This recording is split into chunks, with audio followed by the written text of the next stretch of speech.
बनेगा। ठीक है, तो सबसे पहले इन रूल्स की बात करते हैं कॉनकेव में, जो कि हम कर चुके हैं। मैं केवल डायग्राम समझाऊंगा, और कॉन्वेक्स में देखो हम बात करके देखेंगे कि रूल्स हमें कैसे अप्लाई करना है। कुछ रूल तो सेम है, कुछ रूल बिल्कुल सेम है, लेकिन कुछ रूल थोड़े टिपिकल हैं, थोड़े अलग हैं। तो जो आपका पहला रूल था भैया, जो आपका पहला रूल था वो क्या था? पहला रूल तो आपका ये था कि अगर कोई लाइट रे प्रिंसिपल एक्सिस के क्या आ जाएगी? पैरेलल, तो उसे कहां से जाना होगा? फोकस से। प्रिंसिपल एक्सिस के जो आ जाएगी पैरेलल, उसको कहां जाना होगा? फोकस से। या फिर फोकस से आ जाएगी तो कहां जाएगी? प्रिंसिपल एक्सिस के। ये बात समझ में आ गई। दूसरा आपका पॉइंट था कि भैया अगर सेंटर ऑफ कर्वेचर से आ चुकी है, अगर वो सेंटर ऑफ कर्वेचर से आती है तो उसे सेंटर ऑफ कर्वेचर से ही वापस लौटा दिया जाएगा। और तीसरा नियम हमने ये पढ़ा कि अगर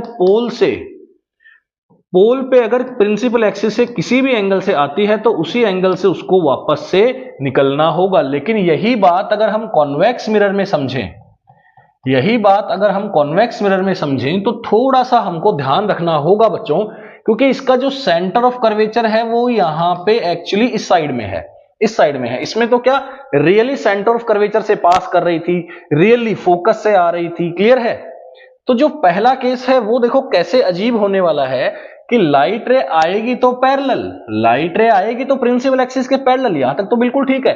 लेकिन यहां पे तो क्या करेगी? फोकस से जाएगी। यहां पे तो क्या करेगी? फोकस से जाएगी। और यहां पे जाने वाली को, यहां पे जाने वाली को अगर पीछे की ओर एक्सटेंड किया जाएगा, यहां पे अगर जाने वाली को पीछे की ओर एक्सटेंड किया जाएगा,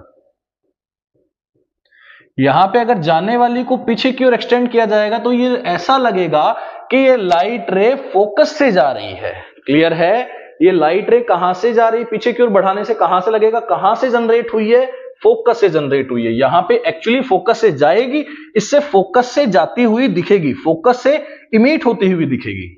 थोड़ा फर्क है टर्मिनोलॉजीज में, थोड़ा सा इसका फर्क है। ये ध्यान से देखते हुए चलेंगे तो मामला फिर क्लियर हो जाएगा। अच्छा, जो अगला केस बनने वाला है, जो अगला केस बनने वाला है, अगले केस के अंदर क्या होने वाला था? अगले केस के अंदर क्या होता था? यहां से नॉर्मल इंसिडेंस होता था। ये कौन सा केस कहलाता है? आपका नॉर्मल इंसिडेंस। कौन सा केस कहलाता है? आपका नॉर्मल इंसिडेंस।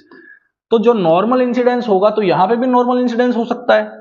इसका मतलब अगर कोई लाइट रे, इसका मतलब अगर कोई लाइट रे आई तो थी लेकिन वो वापस वैसे के वैसे उसी पाथ पे निकल गई, आई तो थी लेकिन उसी पाथ पे वापस निकल गई। इसका मतलब यह है कि इसको पीछे की ओर बढ़ाने से जो पॉइंट हमें मिलेगा वो क्या होने वाला है?